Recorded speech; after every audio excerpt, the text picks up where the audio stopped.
Let's say you're out at a restaurant, you're in a group of, say, 3 to 5 people, and you're getting to the end of your main course, and the waiter comes around and asks everybody if they'd like to see a dessert menu. So the first question is, how many desserts do you order for the table? I find the right answer in that situation is generally 2 desserts for a group of that size. If you order 1 dessert, there's generally not enough to go around. Even if there's maybe 1 or 2 people saying that they're not that hungry, or they just want a bite, or what have you, when the dessert actually comes out, everybody wants to partake in it. And if there's only 1 dessert there for the whole table, again, there's generally not enough for everybody to have their desired share, and it becomes a little bit disappointing and uncomfortable for all involved.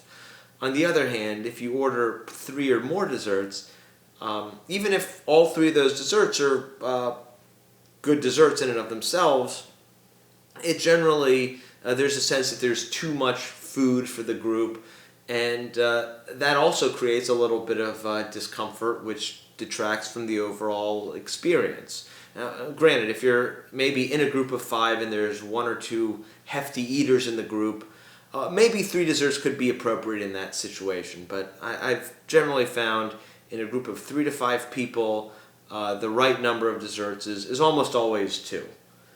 And then the question becomes, well, which 2 desserts should you order? So the way I would approach this decision is by mentally dividing the dessert menu into 2 categories. One would be the chocolate-based desserts, and the other would be the non-chocolate options.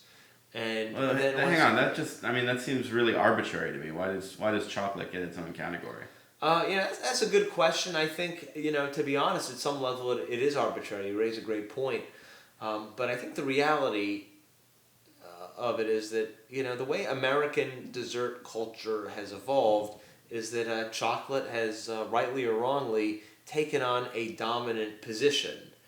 If you look at the dessert menus of most restaurants you'll go to, there'll be about half of the options will be chocolate-based, and half of them will not be chocolate. And the chocolate ones will even be usually kind of clustered together, which I think reflects the way people intuitively think about desserts, of either being chocolate or not chocolate.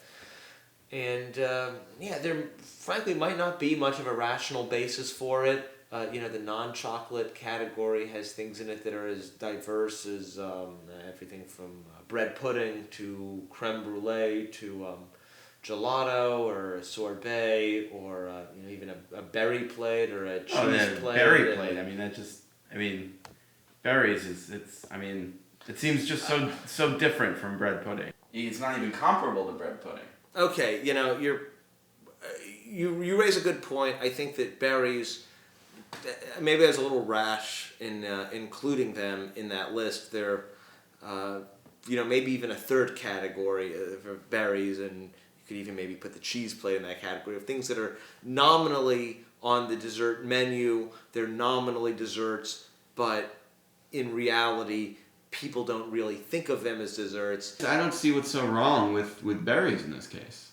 Well, there's nothing wrong with berries per se. It's just that most people, when they have, what they have in mind as a dessert, it's not something like berries. So if you're in this group situation and you're trying to steer the dessert choices towards I'm not trying berries, to steer anything. then I think I'm just saying it's like I think a lot of people in the group are not going to appreciate that. I don't know. You don't know this people group. Will look they at might. You as,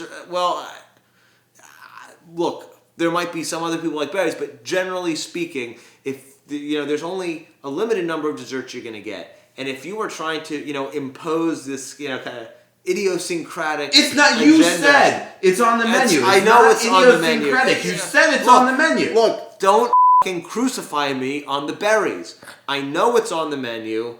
But I'm trying to make a larger point to you here. I wish you would tell me what it was. And the point is,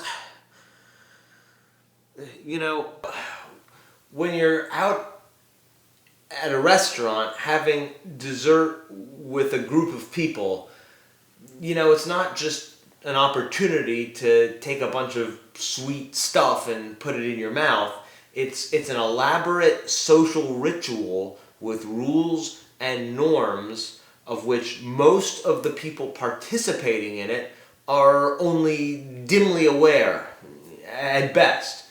So what I'm trying to do is give you some insight and some tools so that if you find yourself in this situation, you can navigate it without making a complete ass out of yourself. So what about like a flaky kind of honey cake type dessert? Would that be in the same category as berries or not? We're done. Is that a no?